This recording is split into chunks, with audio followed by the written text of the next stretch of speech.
Coming up on today's show, we are highlighting the people and businesses that make our community so special. From shops to restaurants and so many businesses in between, these places are all motivated by a greater purpose, and they help us to live in a more caring community. Noonday Cleveland starts right now.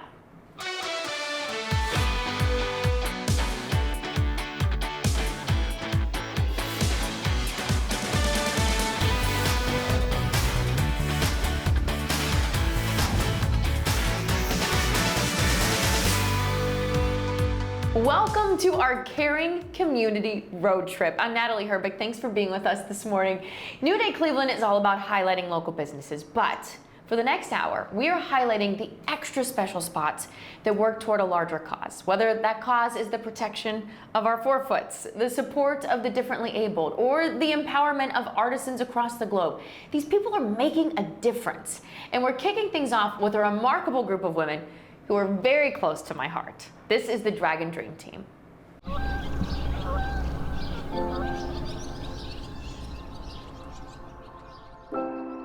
The still water of Portage Lakes has become a healing place for Deanne Vibrands. This is where the 61-year-old found comfort after cancer. Getting my diagnosis was a total shock because there was no family history, because they always say, look at your family history, and there was none. Her journey started in 2008. 46 when I first was diagnosed. She had a lumpectomy, chemo, and radiation. 4 years later, it came back. Yeah. Her doctor's telling her she had 2 years to live. I mean, he kept talking. I couldn't even tell you what he was saying. I just remember him saying quality of life. And I'm thinking, where's this word cure that I'm wanting to hear? And he never said it. Being a lifelong athlete, Deanne always set goals, and this challenge was no exception. I wanted to be the longest living metastatic patient my oncologist had ever had. Good. 4. While her story is personal, she is far from alone. You are strong, you are smart, you are brave. Deanne is one of nearly 90 other inspiring women who make up the Dragon Dream Team.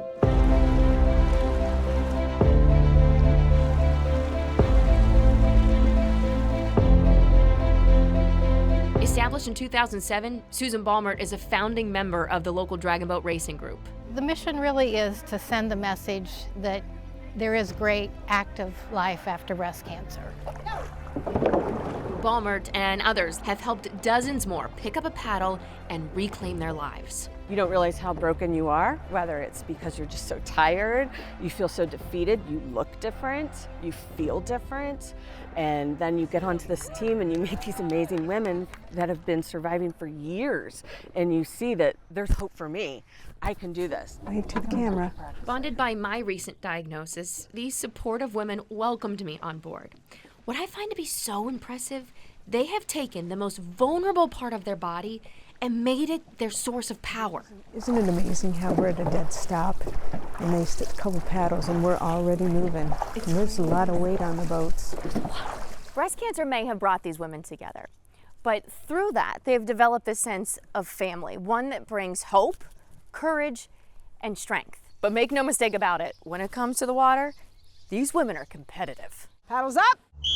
1, 2, 3, 4, 5. Power! The 20 paddlers, steerperson, and drummer, when in perfect unison, fly across the lake. I am a newbie. I just finished the training program, and I just figured we're just paddling. You know.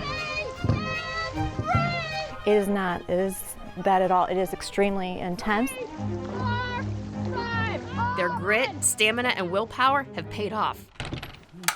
Tucked away in the boathouse, some of the many medals and trophies, including 3rd in world and 1st in U.S. among breast cancer survivors. But the true victory?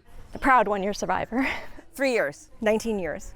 3 years. 27. 15. 3 years. 21 years. 5 years. 18 years. 10 or 11. I'm getting old and I don't remember. I just go out and paddle.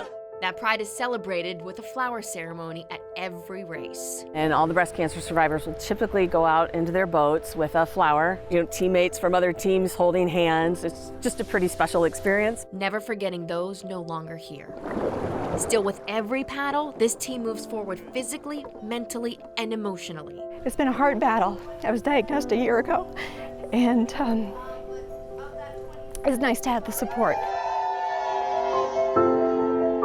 Support has become Deanne's main focus as the disease has shifted her role. But for these women, it's never been about what you can do for them. It's about what they can do for others.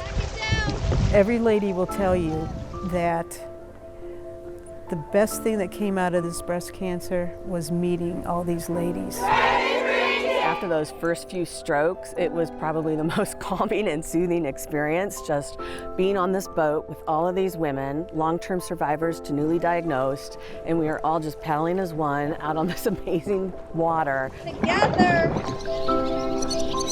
This site proves the words spoken by one survivor. Breast cancer may change you, but that change can be beautiful. That group of women has truly changed my life for the better. If you are interested in supporting the Dragon Dream Team or attending their next event, you can visit them online. Well, a local organization is bringing the community together through farming. Here's a look.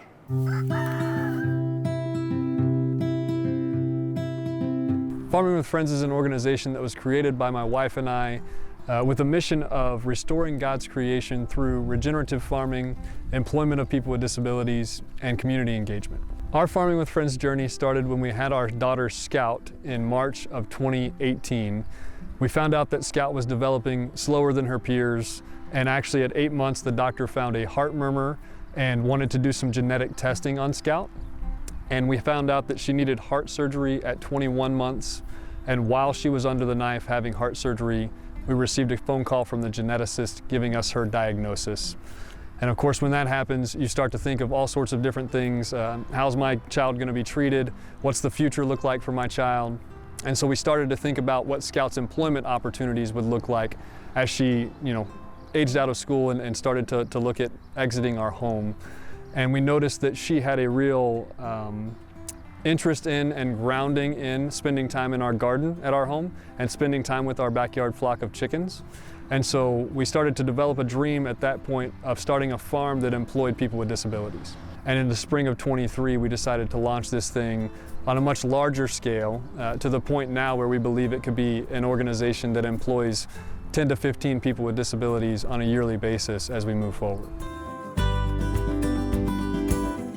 When you have a child with a disability or disability is sort of introduced into your life for the first time, you're forced to think about the world a little bit differently. You're forced to integrate disability into the way that you think, the way that you see things. And so watching Scout grow and just digesting what it looks like to interact with a person with a disability in our household has forced us to grow as human beings as well. One of our core values is home. It's our first core value, and really what we mean by that is you belong here. We want to create a farm and a space where people come and they feel a part of. They don't feel excluded, they don't feel like they're being judged because of their age, their gender, their ability, whatever it might be. We want them to step on the farm and just feel a part of what we're doing. We really get to see the intersection of typically able people and people with disabilities, and there's just a magic that happens in that space as well. We're starting to try and teach farming methods, farming techniques to the community as well. We want to encourage people to grow their own food and to really work their way back toward the land so that we can start producing food on a smaller scale and in a healthier manner for humanity.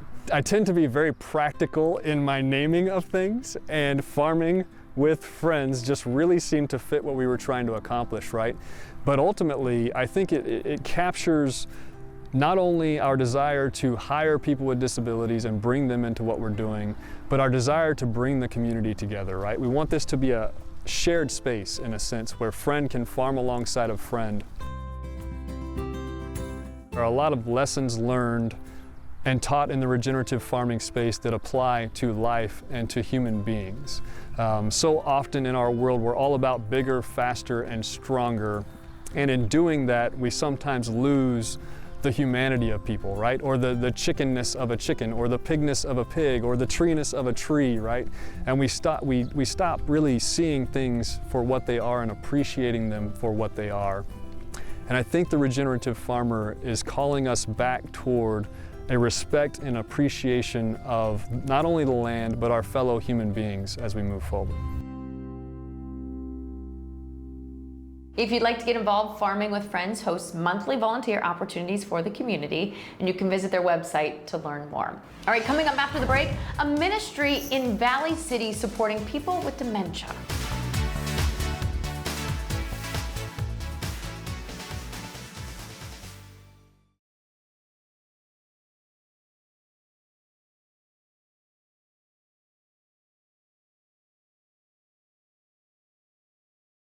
What began with one outreach project has grown into so much more. Since 2018, this Valley City ministry has been hard at work collecting embellishments and sewing fidget quilts. Check it out. I sew this and then put it inside this Okay, bag. you want to double it. Okay. And double it, okay? Is that all right? The Fidget Circle Ministry is a ministry where we make fidget quilts for adults with dementia or children with autism spectrum disorders, babies with sensory perception disorders. And we provide those quilts free of charge to individuals, to organizations, to facilities to bring comfort and joy. Started back in 2018. We have a ladies ministry, and our ladies ministry meets once a month. Several times during the year we do an outreach. And in 2018, one of our outreach was to do fidget quilts for the residents of a memory care unit in a local nursing facility. The response was great, and we were excited and started looking into it and found that, yes, they really are beneficial, and there was nobody else doing them for free. A fidget quilt is a small, about as big as a pillowcase, piece of fabric that we attach buttons, stuffed animals, zippers, ribbon onto so the people can fidget with them. First, we look at age. So if it's for a child, we do childlike things on it. We need things that they can fidget with and things that are comforting. So we try to put about 8 items on the fidget quilt. So, something soft or something satiny, like the satin hair on the side would be comforting, and this would be something that they could play with or fidget with. The ministry is open to anyone. It's not just our church. They can just come and join us and we'll take them under our wing. I have a mother with dementia, and when she gets anxious, she fidgets. I mean, that's the only word you can use to describe it. She moves things around, she picks up things and puts them down. The quilt helps to focus her. We do a lot of customized quilts, so we try to design them depending on the person's personality, their hobbies, their past profession. It creates a communication tool. I can use a fidget quilt with a doily, a crochet doily on it, and my mother will begin to talk about her sister who used to crochet all the time. And so we have a conversation that's meaningful, the conversations that you miss when people really get into dementia because you don't have that connection. So the quilts help to bring that to it.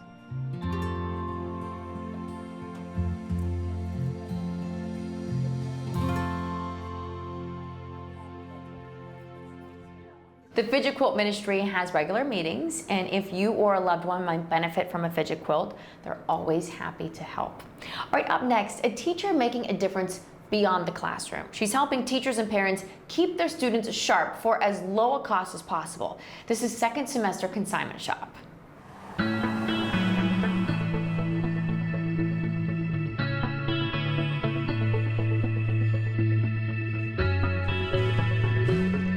Second semester Consignment Shop is a place where teachers, parents, or anyone in education can come and bring items to resell, or for those same audience as well as students to gather items at a minimum cost. The items that we sell are anything from books, games, manipulatives, posters, stickers, anything that you will find in a teacher's classroom are educational items that you will want to use at home. One of the big items that people are looking for are games. So we have educational games. We have some family games, but the bulk of our games are like educational games. So we're teaching phonemic awareness, or you're taking multiplication facts, or things like that. And then we have manipulatives, like things that you can use to learn with. So if you're teaching a child how to count, instead of just counting with your fingers, we have little bears and counting tools or counting blocks. Of course, we have books. Books are slow sale, but we do take books. We take workbooks, big books, posters, bulletin boards. We do a lot of preschool things. We don't do furniture, small items, small toys. We still try to keep everything very educational.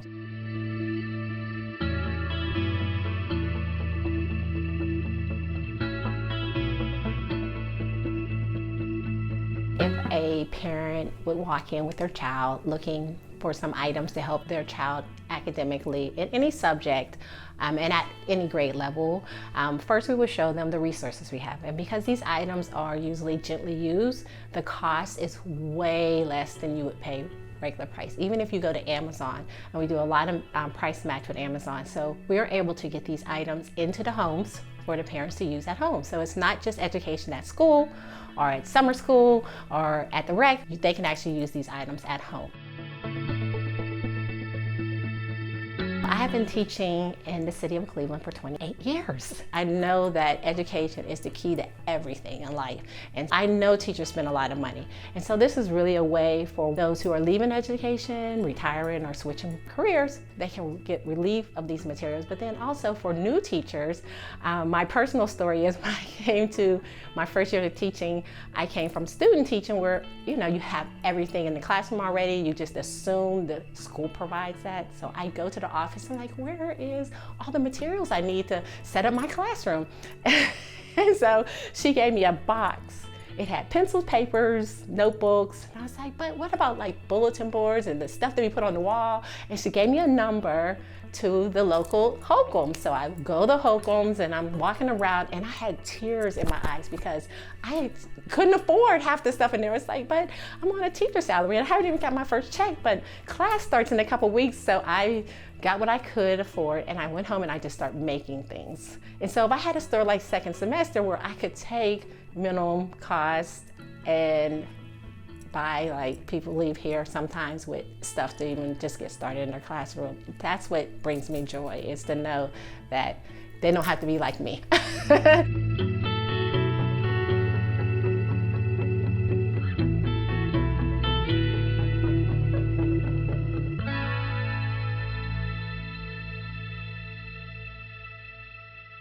Second semester Consignment Shop also offers tutoring, and when you visit, Monica and her team can help assess where your student is at and find out those resources that would best suit them. All right, still to come, a safe space for families and patients living with a cancer diagnosis.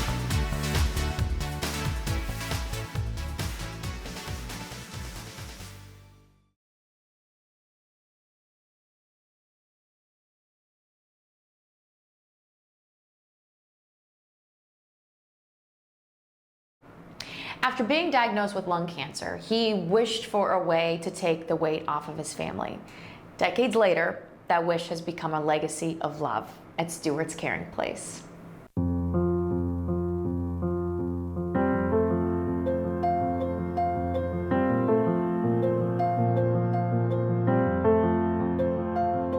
Stuarts Caring Place is a warm and inviting atmosphere where anyone who has been impacted by a cancer diagnosis is invited in at no cost to any of our programs and services focused on the mental and emotional holistic caring side of a cancer diagnosis.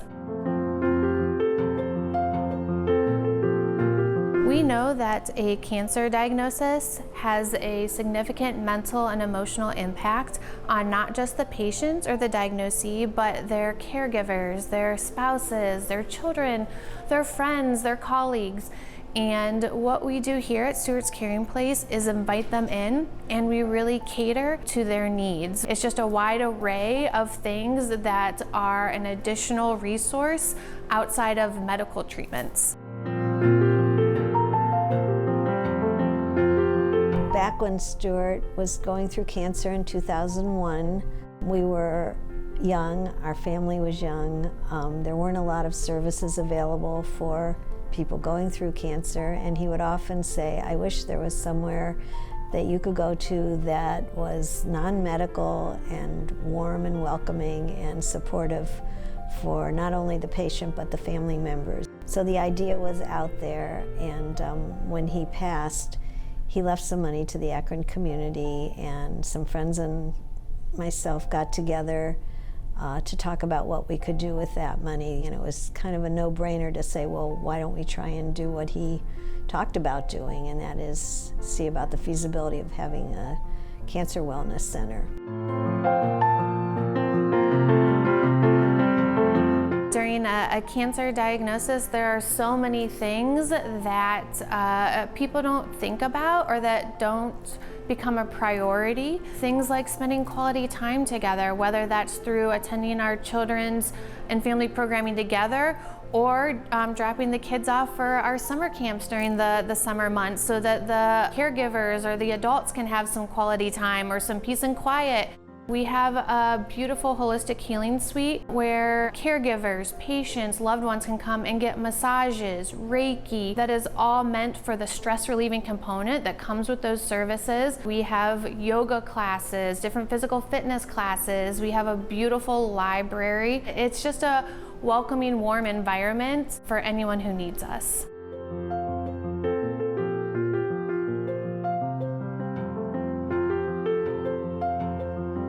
The emotional toll of cancer, as anyone who's been through it either directly or through a family member will tell you, is a big one. And Stuart always said, I think a lot of times this disease is harder on the caregiver than on the patient, because the patient has their prescribed protocol and the steps they go through, but the caregiver's all over the place trying to hold everything together.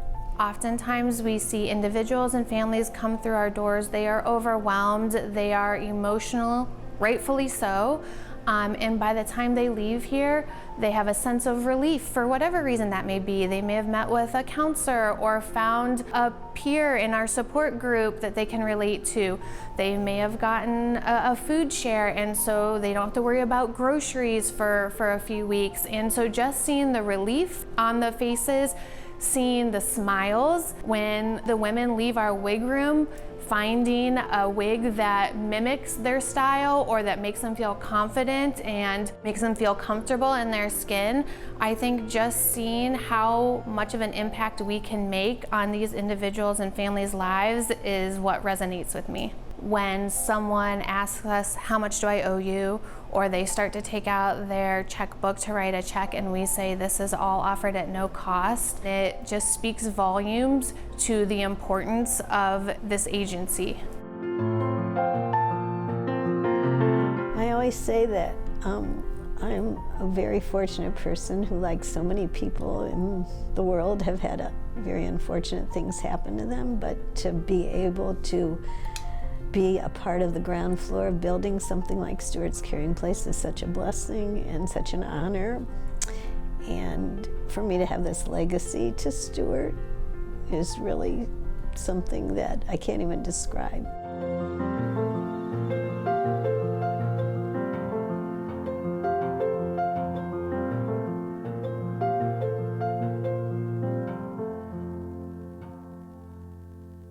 Many of the services offered by Stuarts Caring Place can also be held online for families who aren't able to physically attend. Now, there's also fundraisers throughout the year to raise funds and support. All right, shop with a purpose at a place that makes a difference around the world. It's where every item has a story. This is One World Shop. We're in One World Shop. We are a fair trade nonprofit gift store in Rocky River, Ohio. One World Shop was started, I believe it was in 1973 at Lakewood Presbyterian Church. So it started out as fair trade gift shows into a store that has been open for 44 years. Fair trade, for those who don't know, it means the artists that we work with, they're in about 25 underdeveloped countries, as well as some local artists as well. They're paid a fair and living wage way before the product ever reaches us.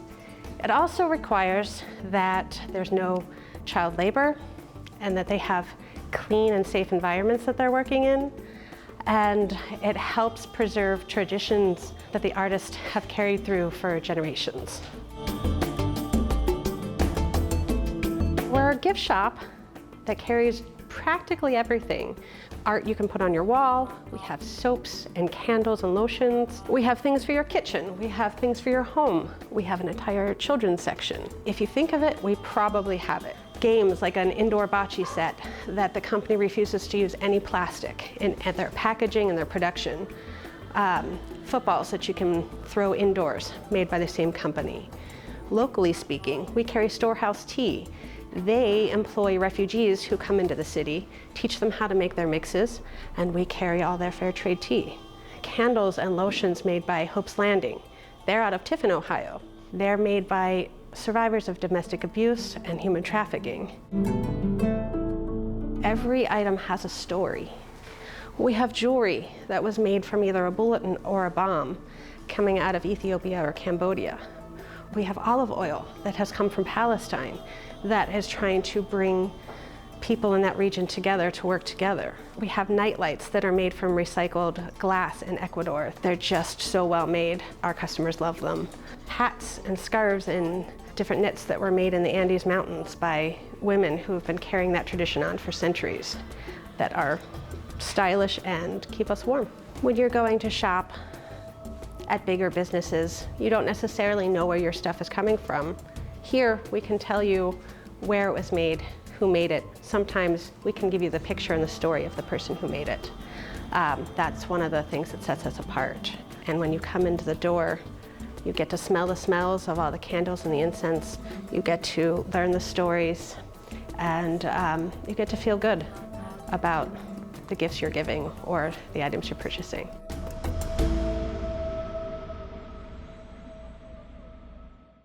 One World Shop is located on Detroit Road in Rocky River. A diner and stove serving up more than just meals when we come back.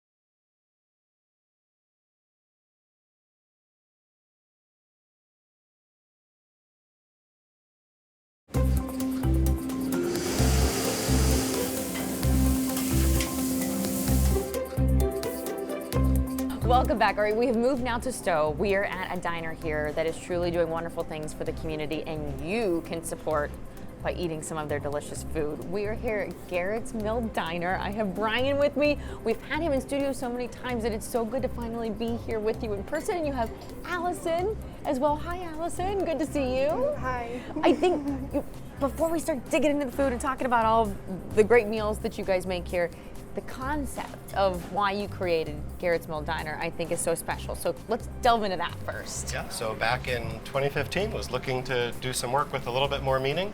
And after looking at about 100 different places, came across this little 1,000 square foot mom and pop, basically diner. And the employees, you employ people of all walks here. Can we get into just some of your amazing employees that you have here and why they're here? Yeah. So growing up, we had several cousins who were among the first people we ever knew on the autism spectrum. And over the years, it sort of occurred to me that for a small business where you want to have a lot of people closely collaborating, you could really use neurodiversity as a way to both attract and retain the kind of talent you want, whether those individuals be neurotypical or not neurotypical. And so far, it seems to be working. We have some fantastic people. Working real well. Allison, I have to ask you, how long have you been here? About a year and a half. And what has the experience been like for you working here? It's different than what it's a little different than what I did before. Mm-hmm. And do you like working, what do you like most? The amazing food, the wonderful people you get to meet, maybe both, a little bit of everything? I like a little bit of everything.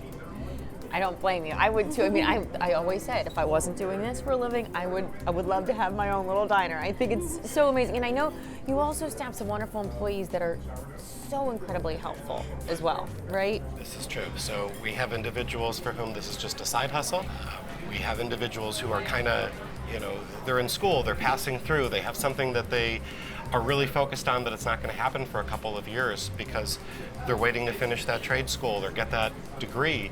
But in the meanwhile, this job is helpful, and we believe that it's helping provide a little bit of meaning as opposed to somewhere else that such students might be, individuals might want to be. And they all work so cohesively together here. This I hear is one of the newest menus newest items on the menu, I should say. That's right, Natalie. We added a much larger hood late last year. That was a project, and that includes a deep fryer, so Allison can sell chicken and waffles when she's at a table with a tablet, or French fries, maybe upgrade people from regular potato chips to our hand-cut russet potato French fries if a guest is maybe ordering lunch. So whether you come for something that's more breakfast-like, something that's more lunch-like, that's it. Looks like a turkey sandwich there. Yeah, that's our turkey club. We got some thick applewood bacon on there. It looks delicious. Or if you just want something like a fruit cup, you can come here. We're right in this wonderful plaza. Which street are we on? So we're on Hudson Drive. Okay. Right at the Steele's Corner exit off of Route 8. And you're kind of tucked in the middle of a bunch of different towns, so it's very easy for everyone to get to come support you guys, support Allison, the rest of the team here, and have a fabulous meal in the process. Thank you guys so much for having me in today. Yeah. You're a hard worker, my friend. I'll give you a lot of credit for that. Innovative programs helping pets and pet owners up next.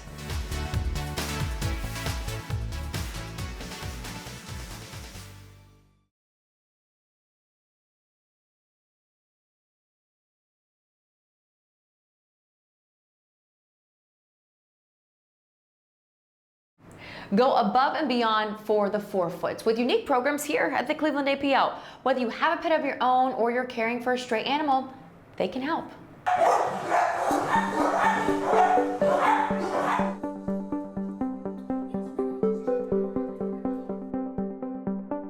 The Cleveland APL's mission is to foster compassion and end animal suffering.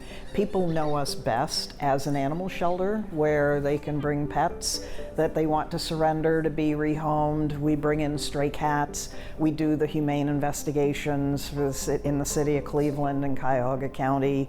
But we now have become so much more than a shelter. We actually have 2 programs that are looking at trying to keep people and pets together. And sometimes it's not even about keeping people and pets together because these people are not thinking about surrendering their pets, but they're having trouble affording or accessing the services that they need and want to provide for their pets.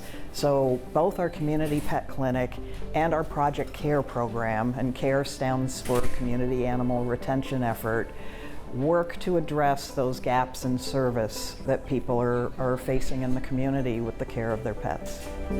Our community pet clinic serves people in the city of Cleveland who have had trouble accessing veterinary care due to financial reasons. They haven't been able to afford it. And I can tell you, both of these programs are so desperately needed in this community, we struggle to keep up. Right now through Project CARE, the primary things we're offering are the vaccination clinics, and these are out in the community at a variety of locations. The other thing we do is pet food distribution, and some cat litter as well, and some other pet supplies. And we've partnered with the Greater Cleveland Food Bank, and we are going to some of their distribution events weekly.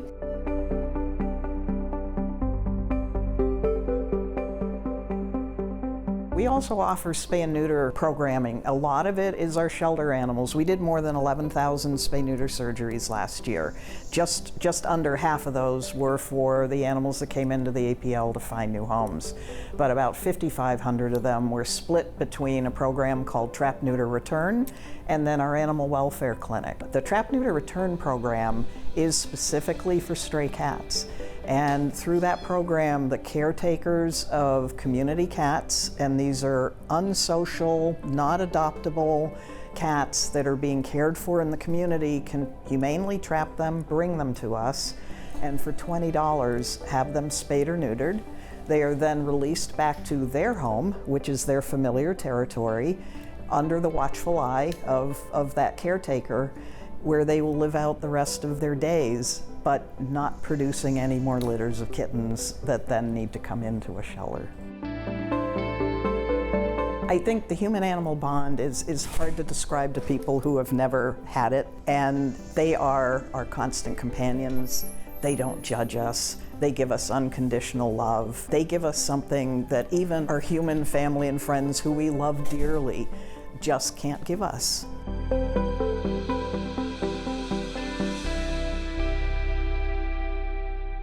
The Cleveland APL is always looking for donations for volunteers, fosters, and of course, adopters. You can check out the resources and other programs online. I've seen some really cute little friends around here that are looking for a home. All right, a resale shop, clubhouse, and a haven for people with mental illnesses. This is Magnolia Clubhouse Upscale Resale Shop.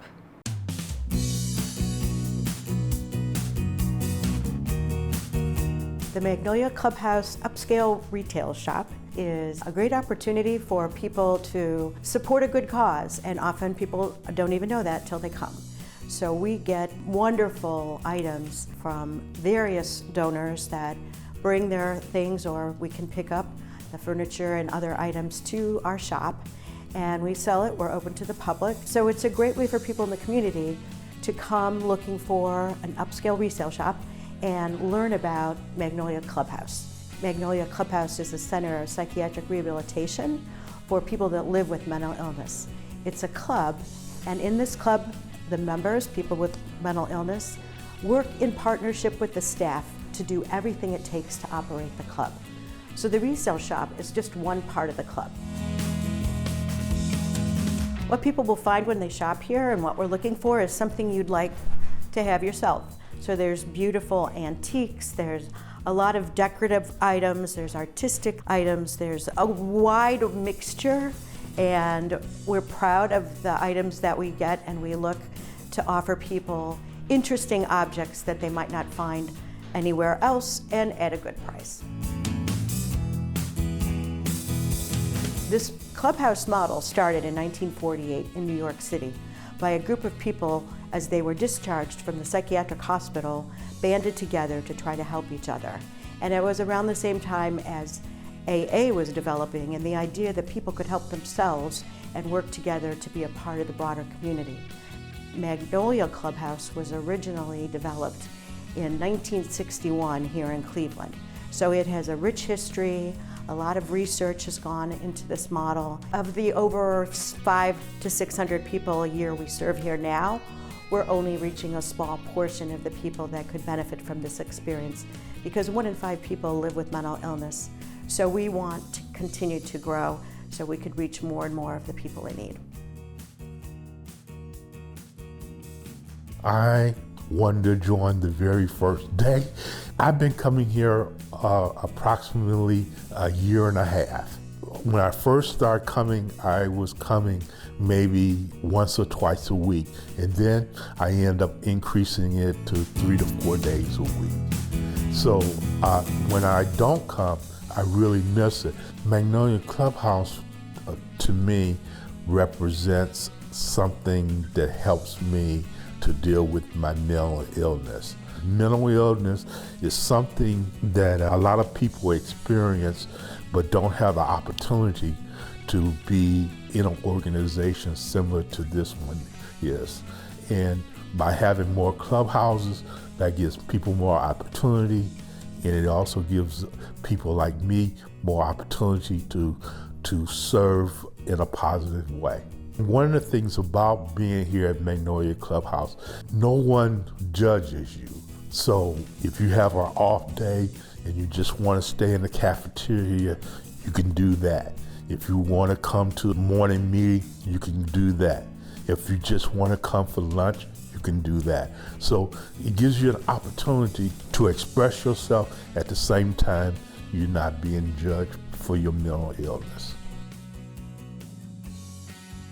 We serve over 500, almost 600 people a year right now, and our average daily attendance is 88. Mental illness is a very important unmet need. The members of the clubhouse are a fantastic mix of individuals, all unique like everywhere else. So I think what I would say is the common thread, people really work together and support each other, and people have often struggled with very difficult circumstances for many years. and come here and connect and help each other in a way that's just really wonderful to be a part of. And we really hope people will come and learn more about us and come and shop in our store.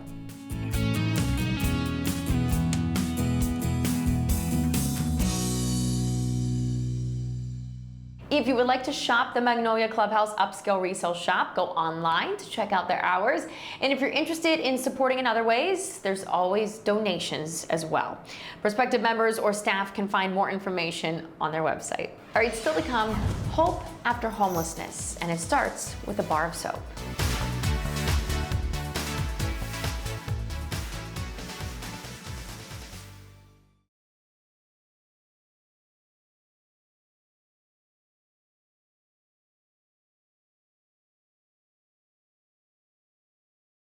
From homelessness to bringing others hope through soap. That is the goal of one soap maker.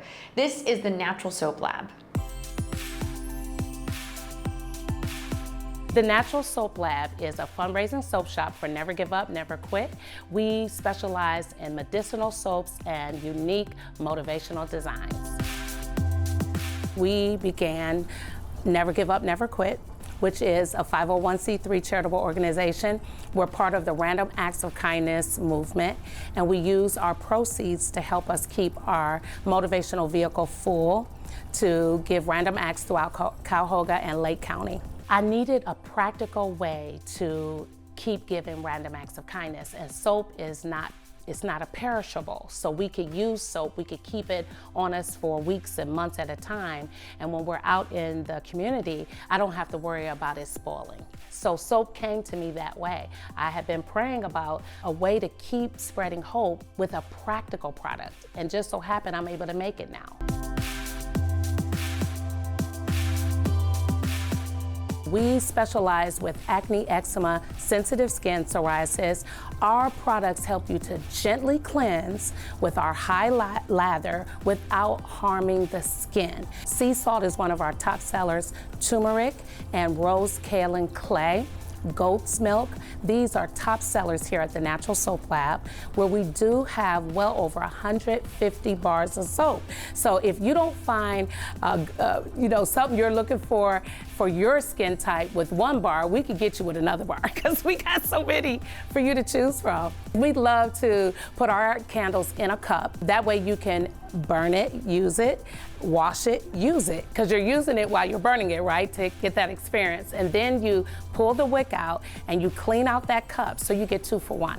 I'm always in my lab every day, whether I'm making soybean candles, soy wax, or I'm making our body oils, our herbal salves. It's an open lab. So yes, the customers oftentimes see me right here working in the lab if I'm not taking care of them. A lot of the soaps have motivational names on them. Some of the body butters, they are inspirational. You can find pretty much anything that will inspire a person you're gifting, you can find it here. But the twist is it will thoroughly cleanse the skin and hydrate your skin.